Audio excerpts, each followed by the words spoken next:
Back-to-back overtime victories for the Toronto Maple Leafs as they come from behind in this one and beat the Edmonton Oilers 4-3 in overtime.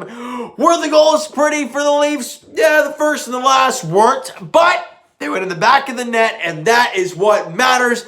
The Leafs have now won 3 consecutive games, and in back-to-back contests, they've come from behind to tie games, send them in overtime, and win them in OT.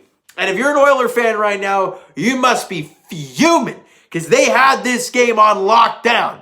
But let's break this game down right from the beginning. First period, it's kind of a back and forth game. You know, the Leafs have some chances in the first period, but nobody breaks the ice in the first period. In the second, again, as I mentioned, was not a pretty play. A broken play at the side of the net. Engvall kind of shoots it, but it goes up in the air and somehow hits like the back or whatever it hit of Mike Smith and drops in behind him in the back of the net.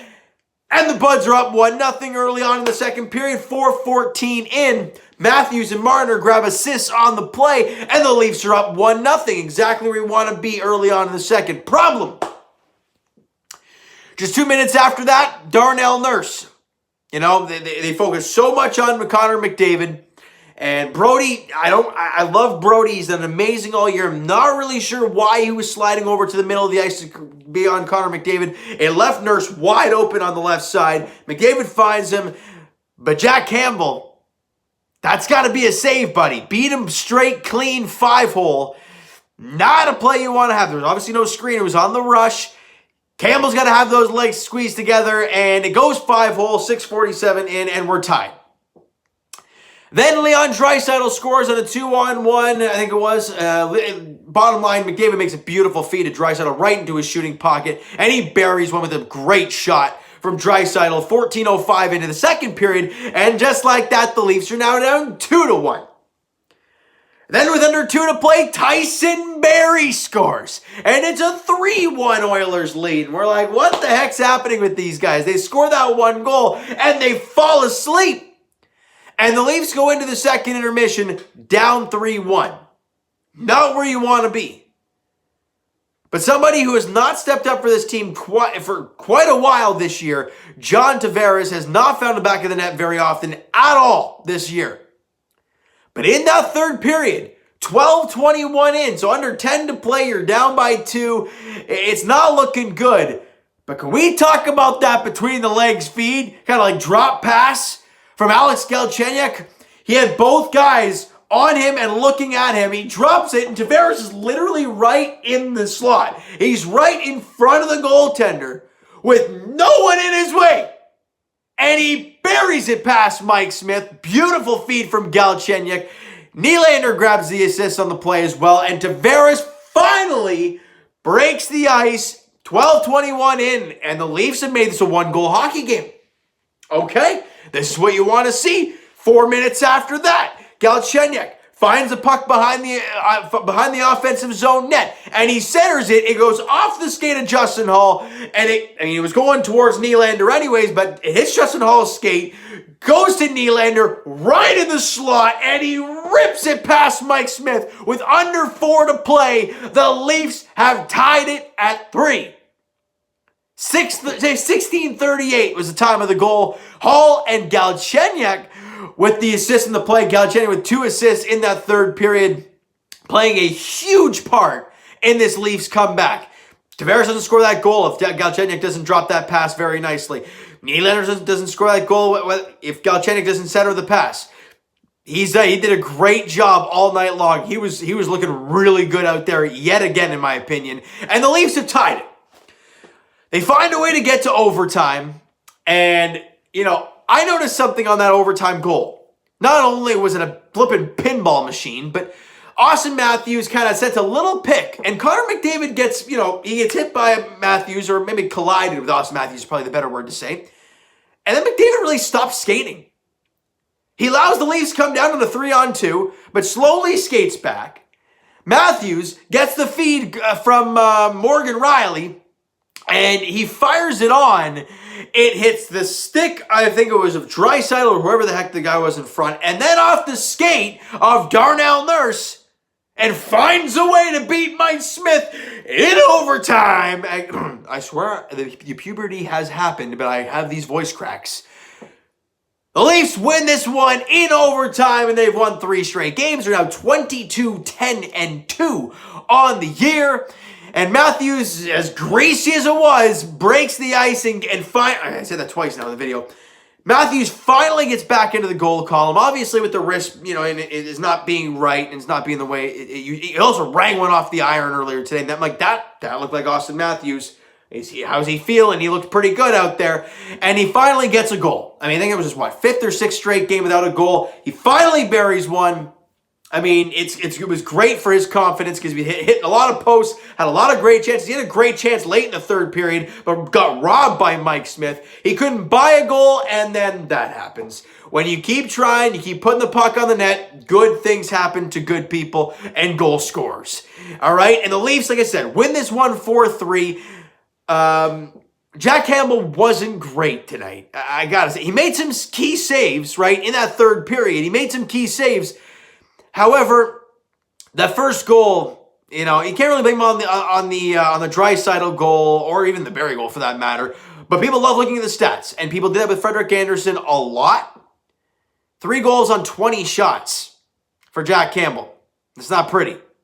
Not a pretty number for Jack Campbell after the last game where he had the 2 circus goals where he was out of the net trying to play the puck, and they were both bad. And the first goal of the game today was not very pretty, and he allowed 3 goals and 20 shots. Jack Campbell, people are praising you. I understand. I'm not off the bandwagon of Jack Campbell. You know why? Because the Leafs have won 3 straight games, and he's made key saves when the team has needed him to. And I think that's the important part, right? The number's not great, yeah. But I've said it many, many times. Has he given your team a chance to win? Yes. That's all that matters. He gave your team a chance. Yes. That 3-goal second period was rough. But when the team needed him to make some saves in the last couple minutes of that second period, obviously the goal happened, and after that he was okay. And in the 3rd period, for the first half of the 3rd, they bury another one, game over. But he makes some stops, allows the Leafs to get back in it and get their offensive legs going, and you find a way to tie it and win it in overtime. He did make some huge saves, so I do give him that. But 3 goals on 20 shots, not pretty. 1 goal, 1 assist for Austin Matthews. 1 goal, 1 assist for William Nylander. Shots on goal in the game were 31-20 in favor of the Leafs. So overall, offensively, the Leafs didn't have a bad game. Mike Smith had made quite a few 10-bell saves, I thought, in this game today. And it looked like it was going to be one of those nights. But the late spur of goals, that you can never count the Leafs out. The fact that they can score as many goals as they damn well please at any point in time. The Leafs were 0-for-2 in the power play. However, they killed off all their penalties. Only the 1 penalty they took, they killed it off, no problem. And the Leafs streak of not being able to score on the power play continues. That's 0-of-18. They're ice cold on the power play as of late. So I'm not really sure what's going on there with the Buds, but overall, it doesn't matter. You went into Scotiabank Arena. You faced a team that's right on your heels in the standings. You came back. It looked like you were going to lose that regulation and have them tied with you in the standings. But in the end, you win it in overtime. You pick up the extra point when you probably shouldn't have. But it doesn't matter. The Leafs pick up 2 points. They've won 3 straight.